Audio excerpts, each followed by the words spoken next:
સ્વામિનારાયણ સંપ્રદાયના સાધુઓના બફાટ મુદ્દે સોમનાથ તીર્થ પુરોહિતો આકરા પાણી આવ્યા છે। દ્વારકાધીશ અને ગુંગળી બ્રાહ્મણો વિશે વિવાદિત નિવેદનના મામલે આક્રોશ ફેલાયો છે। સોમનાથ મહાદેવની પૂજા કરી કલેક્ટર કચેરી પહોંચ્યા હતા। સ્વામિનારાયણ સંપ્રદાયના સાધુઓ વિરુદ્ધ કાયદેસરની કાર્યવાહીની માંગ કરવામાં આવી હતી। સનાતન ધર્મને હાનિ પહોંચાડતા હોવાનો આક્ષેપ કરવામાં આવ્યો હતો। સોમપુરા તીર્થ પુરોહિત બ્રાહ્મણ સમુદાય દ્વારા આવેદનપત્ર આપવામાં આવ્યું હતું। જિલ્લા કલેક્ટર મારફતે મુખ્યમંત્રીને આવેદનપત્ર પાઠવ્યું હતું। લક્ષ્મીર વસતિ જીવહાગ્રે મિત્ર શત્રવઃ જીવહાગ્રે બંધ મોક્ષય ચ જીવહાગ્રે મરણમ ધ્રુવમ।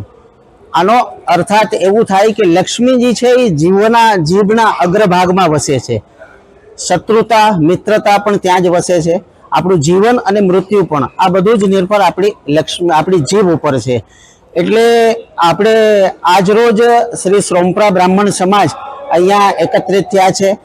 પ્રાચીન મંદિર શ્રી સોમનાથની અંદર ભગવાન શિવજીની જલાભિષેક દુગ્ધાભિષેક કરી અને અમે દ્વારિકાના તીર્થ પુરોહિત શ્રી ગુંગળી બ્રાહ્મણ સમાજ વિશે લંપટ સાધુઓ દ્વારા દેવામાં આવેલા વક્તવ્ય સુરત કથા દરમિયાન આવી રીતે સ્વામિનારાયણના સાધુઓ તરફથી અવારનવાર ભલતા સનાતન ધર્મને કલંકિત કરવાના વક્તવ્યો આપવામાં આવે છે।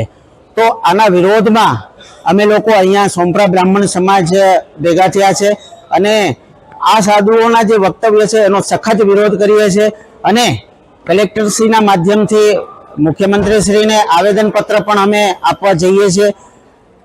આવેદનપત્ર આપવાનું કારણ એ છે કે સનાતન ધર્મને વારંવાર સ્વામિનારાયણ સંપ્રદાય તરફથી ક્યારેક હનુમાનજી માટે અપશબ્દોનો ઉપયોગ કરવામાં આવે, ક્યારેક સંત શ્રી સૌરાષ્ટ્રના જલારામ બાપા વિશે અપશબ્દોનો ઉપયોગ કરવામાં આવે।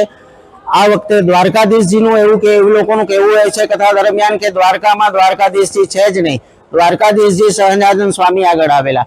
એટલે આવા બધા ઉપજાવી કાઢેલા વક્તવ્યો કરીને સનાતન ધર્મને ખરોચ પહોંચાડવાનો એમને કોઈ અધિકાર નથી અને આનો અમે સોમપુરા બ્રાહ્મણ સમાજ સખત વિરોધ કરીએ છીએ। માટે જ આજે અમે આવેદનપત્ર કલેક્ટર શ્રી ગીર સોમનાથ જિલ્લાને આપવા જઈ રહ્યા છે અને બધા સોમપુરા બ્રાહ્મણ સમાજના સભ્યો અહીંયા ભેગા થયા છે અને અહીંયાથી હવે અમે લોકો જોશું ભગવાન સોમનાથ દાદાની દુગ્ધાભિષેક જલાભિષેક કરી અને પ્રાર્થના કરી છે કે આવા લંપટ સાધુઓની બુદ્ધિ સુધારે અને એમને સદબુદ્ધિ આપે જેથી કરીને સનાતન ધર્મને ખરોચ ન પહોંચાડે।